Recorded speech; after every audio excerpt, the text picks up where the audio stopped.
Es común pensar que a cada nación le corresponde una única bandera. Por eso solemos identificar una bandera con una nación. Pero los habitantes de Argentina somos muchos y con diferentes ideas, sueños y realidades. Entonces, ¿la bandera nos representa a todos? ¿Nos identifica a todos por igual? ¿Hay siempre una única bandera y una única nación? Dentro de una bandera, ¿no caben otras que representan tradiciones, costumbres, elecciones diferentes? Se suele decir que la bandera nos une a todos, como en los partidos de la selección de fútbol o en las Olimpiadas. Pero ¿no se usa también como botín de guerra, para incluir pero también para excluir al oponente o descalificarlo? Es frecuente ver a grupos, sectores o partidos políticos asumirse como la encarnación de todo el pueblo argentino. La bandera está presente en reclamos y manifestaciones en el espacio público.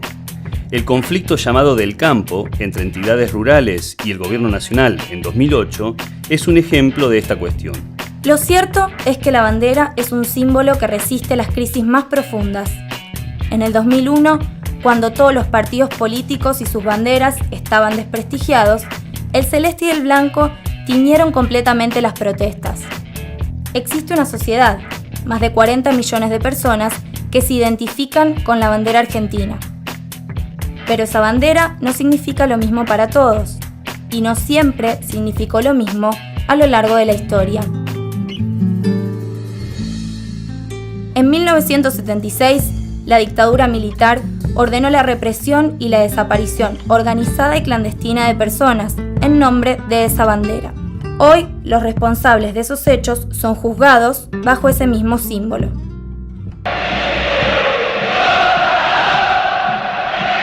Estas multitudes delirantes, limpias, unánimes, es lo más parecido que he visto en mi vida a un pueblo maduro, realizado, vibrando con un sentimiento común, sin que nadie se sienta derrotado o marginado, y tal vez por primera vez en este país, sin que la alegría de algunos signifique la tristeza de otros.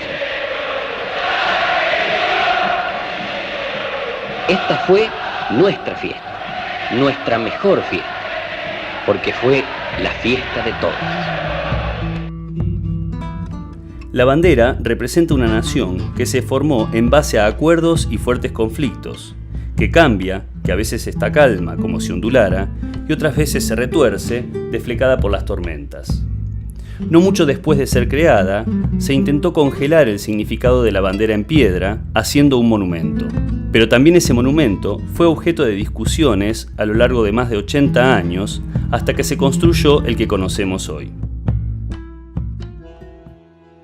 Si bien el Monumento Nacional a la Bandera es parte de la imagen de Rosario, como si siempre hubiese estado ahí, su historia muestra que estuvo signado por vaivenes que acompañaron el crecimiento de la ciudad y la necesidad de incorporarla al pasado glorioso de la nación.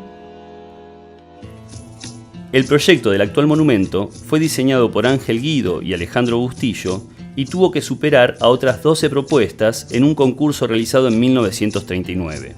Se comenzó a construir en 1943 y se inauguró en 1957. Sin embargo, el proyecto del actual monumento a la bandera fue precedido por 3 anteriores. En 1928, Ramón Araya, cara visible de la Comisión Pro Monumento a la Bandera, había llamado a un concurso internacional del que se conservan pocos registros. De hecho, la intención de Araya era corregir un proyecto fallido de monumento que había estado a cargo de la escultora tucumana Lola Mora en 1909, como parte de los festejos por el primer centenario de la Revolución de Mayo.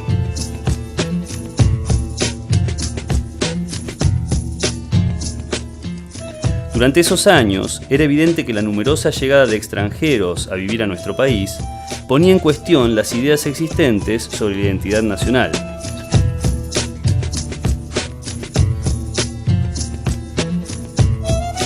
La clase trabajadora, representada fundamentalmente por los anarquistas y nutrida por inmigrantes europeos, reclamaba apelando al internacionalismo.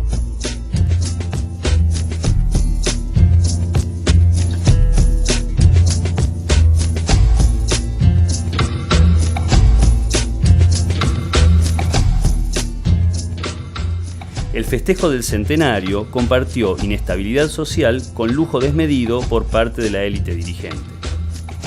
En este marco, Lola Mora proyectó un monumento que debería estar terminado para 1911, pero como ella se fue a vivir a Italia, se complicó la concreción y el traslado de las obras, que recién llegaron a Rosario en 1925.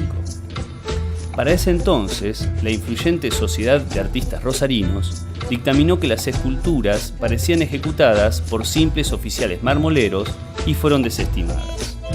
La idea de tener un monumento a la bandera había surgido en 1898, cuando, por influencia del intendente Luis Lamas, se decidió que el sitio histórico en el que se izó por primera vez la bandera era el encuentro entre las calles Santa Fe y Córdoba, cerca del río. Algunos años antes, cuando la ciudad comenzaba a mostrar aires de grandeza y las élites rosarinas querían incorporarla a la historia nacional, un ingeniero municipal, Nicolás Grondona, hizo construir de un modo bastante caprichoso el primer monumento. En 1872 informó su idea y al año siguiente se inauguró una pirámide conmemorativa en donde se cree que estuvo la Batería Independencia en la isla El Espinillo. Proyectó además otra pirámide igual para la costa rosarina. Finalmente, la obra no se concretó y una crecida del río derrumbó la pirámide que estaba en la isla. Lo cierto es que los monumentos nos permiten preguntarnos sobre los conflictos que les dieron origen, al tiempo que nos cuentan una versión de la historia más ligada al contexto de su creación que al acontecimiento que pretenden conmemorar. Parte de la sociedad rosarina siempre quiso que la ciudad tuviese un pasado glorioso que se correspondiera con su grandeza. Se buscó construir su identidad a partir de ser cuna de la bandera y el monumento a la enseña patria se tradujo en el símbolo de Rosario. Al igual que la bandera, el monumento surgió para expresar una idea de nación y hoy puede representar muchas diferentes. Por eso sigue siendo válida la pregunta: ¿hubo siempre una sola bandera y una sola nación? ¿Qué idea de nación simbolizaban los colores elegidos para hacer la primera bandera?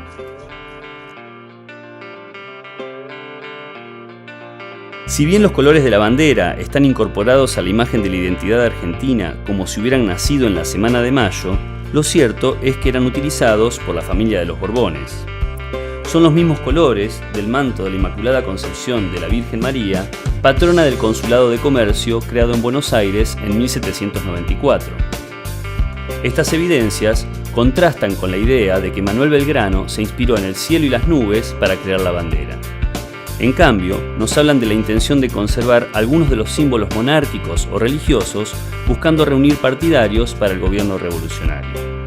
Otros testimonios sostienen que algunos hombres que recorrían la Plaza de la Victoria, en Buenos Aires, a la espera de noticias sobre lo ocurrido en el Cabildo Abierto del 22 de mayo de 1810, llevaban cintas celestes y blancas, colores que claramente se llevaron al formato de escarapela como distintivo de los patriotas. Sin embargo, su uso no reemplazó completamente el distintivo rojo, emblema de los lazos de dependencia que se mantenían con la corona. No olvidemos que aquella primera Junta Provisional de Gobierno se formó en nombre de Fernando VII, cautivo de Napoleón en Bayona. Recién a finales de 1812, el Triunvirato autorizó el uso de la escarapela en el ejército, derogando la roja.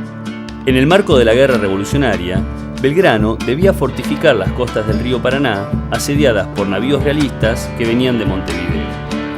En esta tarea, decidió crear la bandera para diferenciar las fuerzas en el campo de batalla. El 27 de febrero de 1812 se enarboló por primera vez la bandera a orillas del río frente a las baterías Libertad e Independencia. Esta decisión no fue bien recibida por el Triunvirato, que al enterarse no dudó en ordenarle a Belgrano que la guardara. Tenemos que empezar todo de nuevo. Todo de nuevo.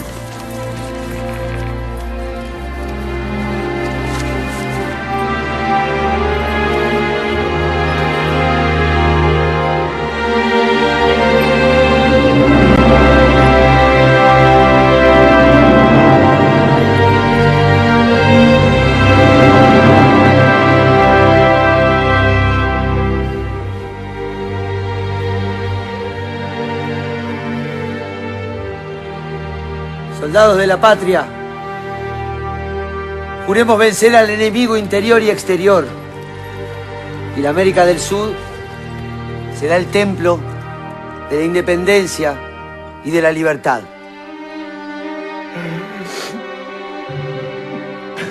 Y en fe de que así lo juráis, decid conmigo: ¡viva la patria! ¡Viva la patria! ¡Viva la patria! ¡Viva la patria! ¡Viva la patria!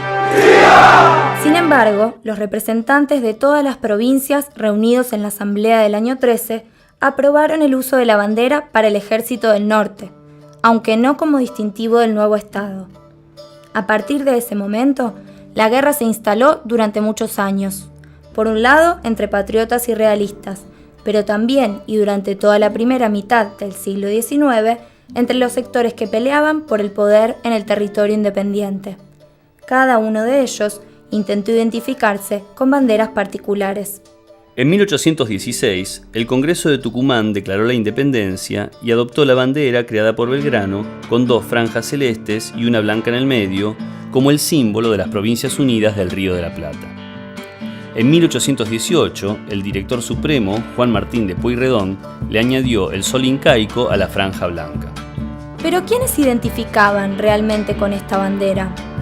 En la primera mitad del siglo XIX, la bandera fue utilizada por facciones y partidos que disputaban el poder de gobernar las Provincias Unidas, así como por los ejércitos, que, como el de San Martín, cruzaron la cordillera de los Andes para impedir una invasión realista. Cada uno de ellos la distinguió a su modo. Por ejemplo, Juan Manuel de Rosas la diferenció de la bandera unitaria cambiando el celeste por el azul turquí, agregándole los gorros frigios y las inscripciones en contra de los unitarios. En la primera mitad del siglo XIX, las identidades provinciales tenían un peso considerable, ya que las provincias existieron desde antes de la nación argentina. En las primeras fiestas mayas, además de la bandera albiceleste, se pueden ver los estandartes españoles, justamente en la fecha en que se festeja la ruptura de los lazos con la madre patria. Entonces, ¿por qué consideramos necesario volver a navegar en la historia de nuestra bandera? Porque podemos ver las diferentes disputas, conflictos, incertidumbres que reinan en la historia argentina. La identificación con la bandera de distintos sectores de la sociedad a lo largo de la historia no fue algo natural que sucedió de un día para el otro. La bandera acompañó el accidentado proceso de construcción de la nación argentina. Nos sirve entonces de mirador, de ventana, para conocer nuestra propia historia.